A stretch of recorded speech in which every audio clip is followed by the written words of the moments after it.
हे लोगोफोर दिनैनि गुबुन मोनसे गोदान आपडेट भिडिअ नोंथांमोन गासैखौबो बरायहरनाय थालायबायदि नोंथांमोननिसिम आसा खालामो भिडिअखौ जागायनायनिफ्राय जोबजासिम नायलांगोन होननानै एक्चुअली नोंथांमोनाथ' भिडिअनि ससे इन्ट्र टाइटेल आरो थाम्बनेलाव नायनानै एसेब्लाबो हमनो हाखादोंआनो जानांगौ दे लोगोफोर जे दिनैहाय आं मा भिडिअनि सायावहाय आपडेटखौ लानानै फैदों।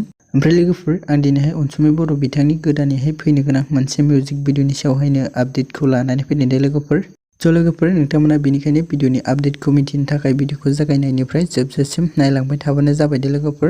ओमफ्राय लोगोफोर जोंहा बे गोदानै फैनो गोनां मोनसे अफिसियेल मिउजिक भिडिअनिनो टाइटेलानो जाहैबाय बिफां लाइफां दे लोगोफोर।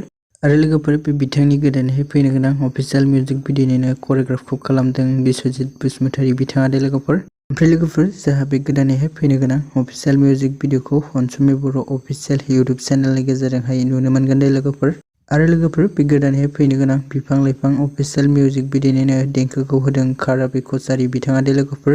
लोगोफोर नोंथांमोना बिदिब्ला बिथांनि गोदानैहाय फैनो गोनां मोनसे मिउजिक भिडिअखौ नायनो थाखाय साननैसो नेना थाथ'बावबानो जाबाय दे लोगोफोर। लोगोफोर बिदिब्ला दिनैनि आपडेट भिडिअआ बेखिनियानो मोनदों। आसा खालामो नोंथांमोना भिडिअखौ नायनानै मोजां मोनदों। भिडिअखौ जुदि नायनानै मोजां मोनदोंब्ला अननानै खनसे भिडिअखौ लाइक खालामनानै होदो दे।